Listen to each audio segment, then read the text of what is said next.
हम एलओसी पार कर सकते थे और हम एलओसी पार कर सकते हैं और जरूरत पड़ी तो भविष्य में एलओसी हम पार करेंगे। और इसे फिर से दोहराना चाहूंगा कि हम एलओसी पार कर सकते थे, हम एलओसी पार कर सकते हैं यदि हमें छेड़ा गया और जरूरत पड़ी तो भविष्य में हम एलओसी पार करेंगे। इसका मैं देशवासियों को अपनी तरफ से विश्वास दिलाना चाहता हूं। नमस्कार दोस्तों, मैं हूं Ashiq and I welcome you to my channel Ashiq Talks. Bharat के रक्षा मंत्री राजनाथ सिंह ने बहुत ही बड़ी स्टेटमेंट दी है। उन्होंने कहा है कि भारत अब तैयार है एक्चुअल लाइन ऑफ कंट्रोल को क्रॉस करने के लिए। उन्होंने ये कब और क्यों कहा, ये जानेंगे आगे।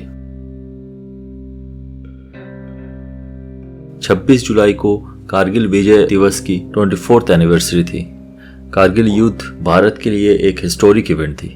इस युद्ध में पाकिस्तान को भारत ने हराया था और वापस कारगिल हाइट्स को अपने अंडर में लिया था।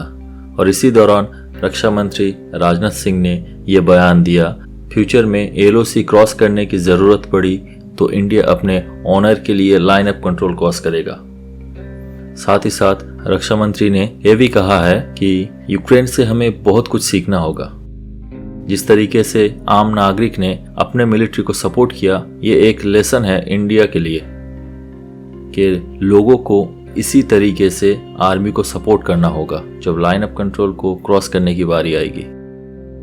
उनकी पूरी स्टेटमेंट देखे तो उन्होंने कहा युद्ध सिर्फ सेनाओं में नहीं होती बल्कि युद्ध दो राष्ट्रों में होता है और उनकी जनता के बीच होता है। देखिए, किसी भी युद्ध में मिलिट्री तो डायरेक्टली इन्वॉल्व होती है, लेकिन इनडायरेक्टली युद्ध में किसान से लेकर डॉक्टर, इंजीनियर, साइंटिस्ट और भी कई सारे पेशों के लोग शामिल होते हैं।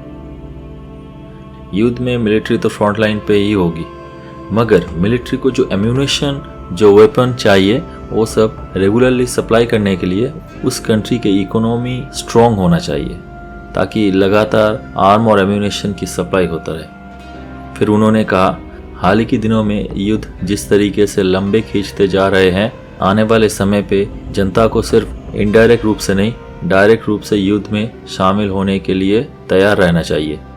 देखिए, रक्षा मंत्री इस स्टेटमेंट से यूक्रेन वॉर को इंडिकेट कर रहे हैं। नो डाउट रशिया एक पावरफुल कंट्री है यूक्रेन के मुकाबले, लेकिन फिर भी ये युद्ध 500 दिन से भी ज़्यादा खींच गया। यूक्रेन का सिर्फ छोटा पार्ट ही रशिया कब्जा पाया। इसके पीछे सिर्फ यूएसए की तरफ से किया गया हेल्प नहीं है, इसके पीछे यूक्रेन की मिलिट्री ट्रेंड आम जनता भी है। देखिए, यूक्रेन के जो मेन मिलिट्री पर्सनल थे वो ज़्यादातर ही शहीद हो गए। अभी ज़्यादातर वॉलंटियर ही लड़ रहे हैं। देखिए, दुनिया में बहुत सारे ऐसे कंट्री हैं जहां 18 से लेकर 24 साल तक 1.5 से 2 साल के लिए कंपल्सरी मिलिट्री सर्विस है, जिसमें यूक्रेन, रशिया, यूएई समेत और भी बहुत सारे कंट्री हैं, ताकि ऐसे स्थिति में देश का आम नागरिक मिलिट्री को सपोर्ट कर पाए। इंडिया में भी इस विषय पर बात हुई है, बट अभी तक ऐसा कुछ है नहीं। देखते हैं फ्यूचर में क्या होता है।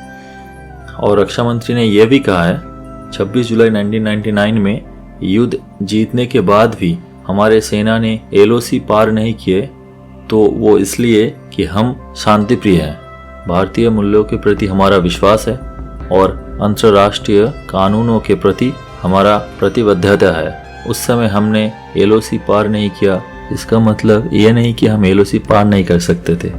हम एलओसी पार कर सकते थे, हम एलओसी पार कर सकते हैं और ज़रूरत पड़ी तो भविष्य में हम एलओसी पार करेंगे। देखिए, उस वक्त कारगिल से पाकिस्तान आर्मी को खदेड़ने के बाद इंडिया ने एलओसी क्रॉस करके पीओके में एंट्री नहीं करी, मगर उस टाइम पे ये डिसीजन बहुत ही मुश्किल में लिया गया था, क्योंकि उस वक्त इंडिया का स्ट्रक्चर इंटरनेशनली उतना बड़ा नहीं था, इंडिया इकोनॉमिकली उतना स्ट्रॉन्ग भी नहीं था, तो इंटरनेशनल कम्युनिटी में एग्रेसर दिखना नहीं चाहता था। इवन दो इंडियन एयरफोर्स तैयार थी, बट तत्कालीन पीएम अटल बिहारी वाजपेयी जी ने डिसाइड ये किया था कि इंडियन एयरफोर्स एलओसी क्रॉस नहीं करेगी। उस टाइम पे इंडियन आर्मी के बहुत सारे जवान वीर गति को प्राप्त हुए थे। तो 1999 के उस डिसीजन को लेकर रक्षा मंत्री ने यह कहा कि उस निर्णय से कंफ्यूज मत हो जाना, वो हमारे जेनरोसिटी थी, हमने एलओसी क्रॉस नहीं किया, मगर भविष्य में अगर ज़रूरत पड़ी तो हम एलओसी क्रॉस करेंगे। दोस्तों, आज के लिए इतना ही। इस चैनल को सब्सक्राइब करना और शेयर करना मत भूलना, और हाँ, कमेंट ज़रूर करना।